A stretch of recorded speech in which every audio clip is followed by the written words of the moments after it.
Hola, ¿qué tal? Bienvenidos. Hoy vamos a iniciar con una promesa que el Señor nos da. La encontramos en el libro de Proverbios, en el capítulo 20, en el verso 22. Espera a Jehová y Él te salvará. Solo tienes que confiar y depositar todas tus cargas, tus sufrimientos y todo lo que llevas en las manos del Señor. Y Él responderá a su debido tiempo. Incluso en medio de las tormentas encontrarás paz. Solo tienes que esperar en el Señor. Muy bien, después de esta introducción vamos a ver el tema para hoy. ¿Qué aprenderemos? Conoceremos las expresiones historiográficas que definen la primera fase en el desarrollo social, el capitalismo mercantil. Muy bien, con esta introducción nos vamos a nuestro tema. Capitalismo mercantil. Dentro de este tema vamos a ver el humanismo. Vamos a definir al humanismo como el movimiento literario y filosófico, iniciador del Renacimiento y precursor de la Reforma. Se inició en Italia y se va a extender por toda Europa occidental durante los siglos XIV y XV. La aparición de la imprenta permitió y ayudó a difundir rápidamente los textos clásicos y humanistas, como podemos ver en la imagen, ¿no? Aquí nos muestra al hombre como centro de todo. Muy bien, veamos ahora acerca de cuál fue el origen del humanismo. Fue posible gracias a un conjunto de factores como el desarrollo económico que hizo surgir una sociedad de espíritu materialista.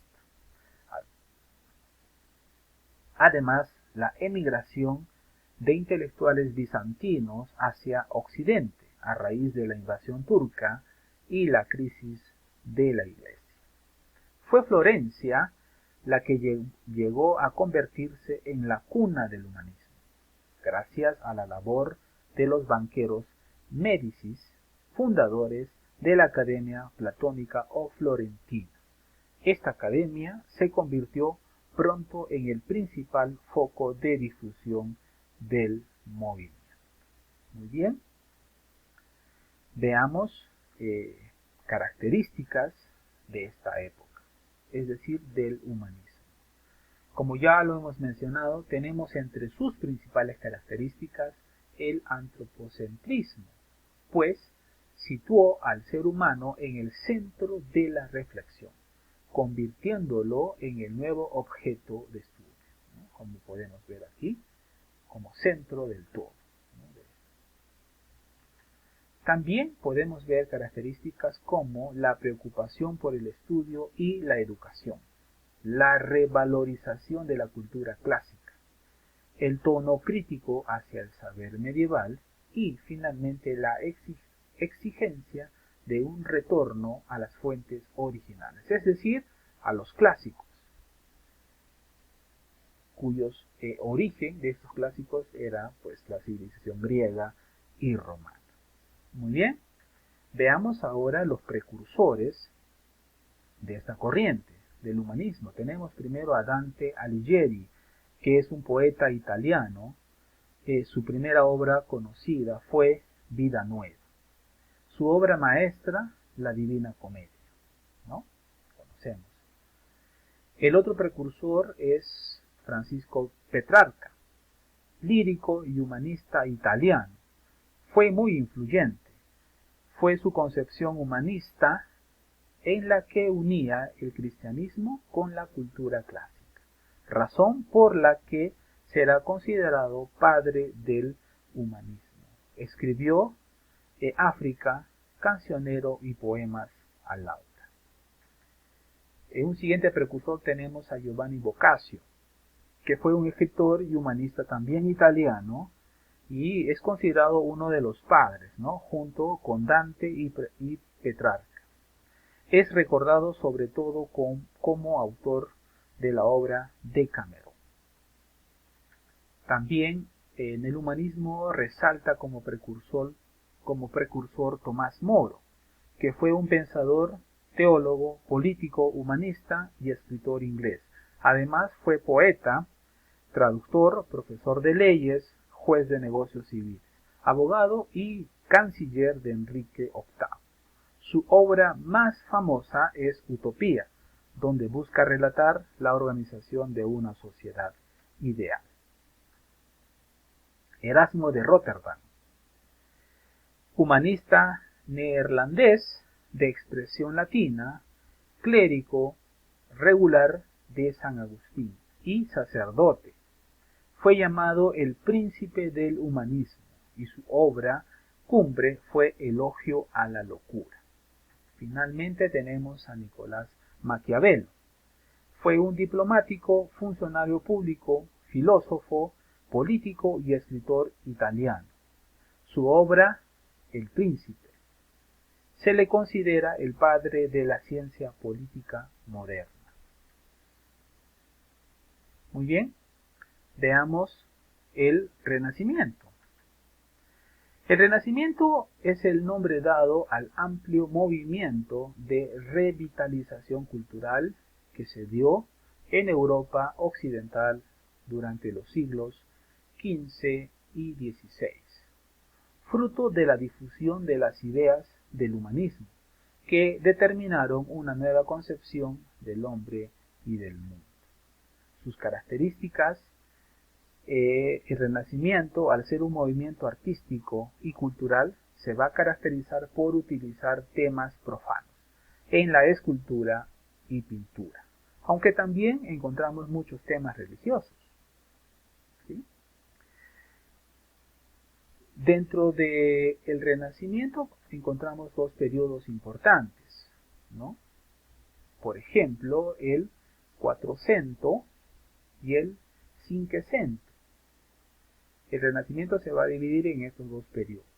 El Quattrocento, en el siglo XV, en Florencia, y vamos a ver que se va a desarrollar en tres aspectos importantes. En la arquitectura, ¿no? Crea un espacio racional, con elementos, por ejemplo, el arco de medio punto, columnas, frontones, comisas, cúpulas, entre otros.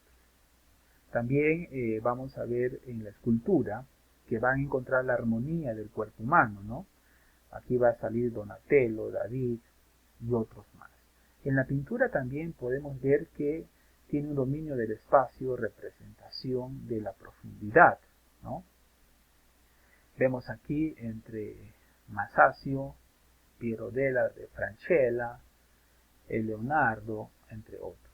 También podemos ver por este lado en el periodo cinquecento, vamos a ver que se da en el siglo XVI en Roma, y también da en los mismos aspectos, ¿no? En la arquitectura flamante, ¿no?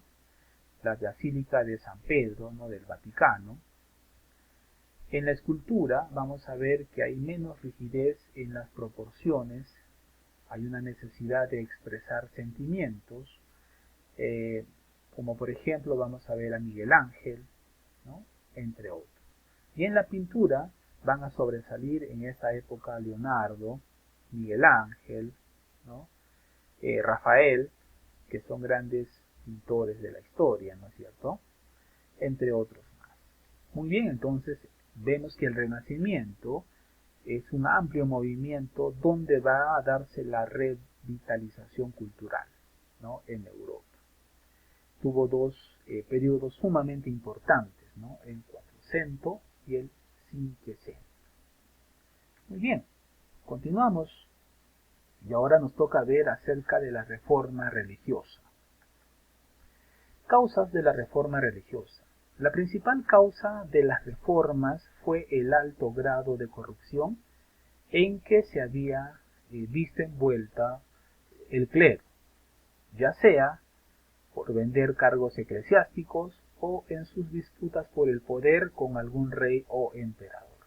A estos eventos o hechos se le va a sumar la ambición de la nobleza por apoderarse de los bienes de la iglesia. Vemos a los precursores reformistas, a John Wycliffe y a Jan Hus. ¿Cuál fue el detonante de la reforma religiosa?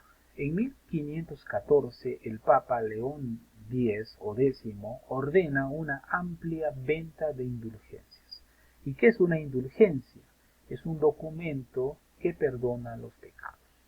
Es decir, que los fieles iban a comprar este documento y por el cual sus pecados eran perdonados.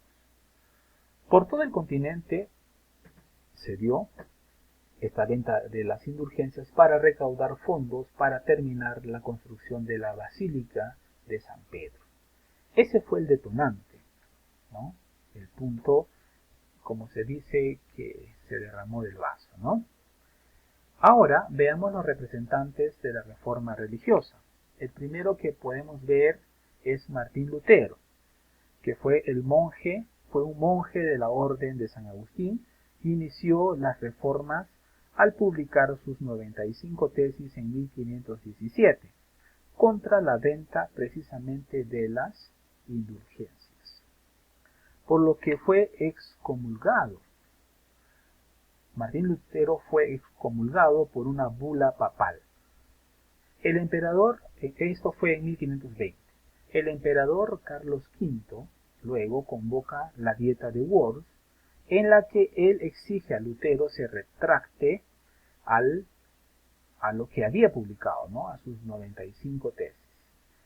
Y al no conseguirlo, Martín Lutero fue desterrado del imperio. Posteriormente, en 1529, se da la Dieta de Spira, en la cual se acuña el término protestante, al no encontrar conciliación entre los católicos y los protestantes. Aquí Felipe de Melanchthon presentó a los católicos la doctrina luterana, que está registrada o llamada, esta se llama la Confesión de Augsburgo. Y así surge la Iglesia luterana. Esta doctrina luterana se basa en la idea de que la salvación se alcanza solamente mediante la fe y no mediante las obras. El otro representante es Juan Calvino, conocido como el Papa Negro. Su doctrina se basó en la predestinación, rechazó toda la tradición humana, el uso de imágenes, el culto a los santos y la presencia real de Cristo en la Eucaristía. Así surgió la Iglesia calvinista. Luego vemos a Enrique VIII. El rey deseaba apoderarse de los bienes de la Iglesia en su territorio, para lo cual utilizó como pretexto la negativa del Papa Clemente VII a su divorcio con Catalina de Aragón. Finalmente vemos la Contrarreforma. La Contrarreforma fue la reacción de la Iglesia Católica contra la crisis que vivía y contra la Reforma Protestante. Su objetivo era poner fin a la crisis eclesiástica, tomando como accionar la reorganización interna de la Iglesia, mayor disciplina y valor de la autoridad. Este movimiento religioso llevado a cabo dentro de la Iglesia Católica fue también la respuesta ante el avance del protestantismo y un intento por detenerlo. Para ello, el Papa Pablo III convoca al Concilio de Trento, donde se va a ratificar todos los principios religiosos puestos en tela de juicio por los protestantes, tales como la salvación de las almas, la interpretación de la Biblia, el celibato. Finalmente, se tomaron medidas aquí. Se creó el índice de libros prohibidos para los católicos, por atentar contra los principios de la Iglesia. Además, se reorganizó la Inquisición para la persecución de los herejes. Aquí podemos ver a Íñigo López de Recalde, el muy conocido Ignacio de Loyola, ¿no? Funda la Compañía de Jesús, organizándola como un verdadero ejército de Cristo. Muy bien, eso es todo por hoy. Nos vemos hasta la próxima.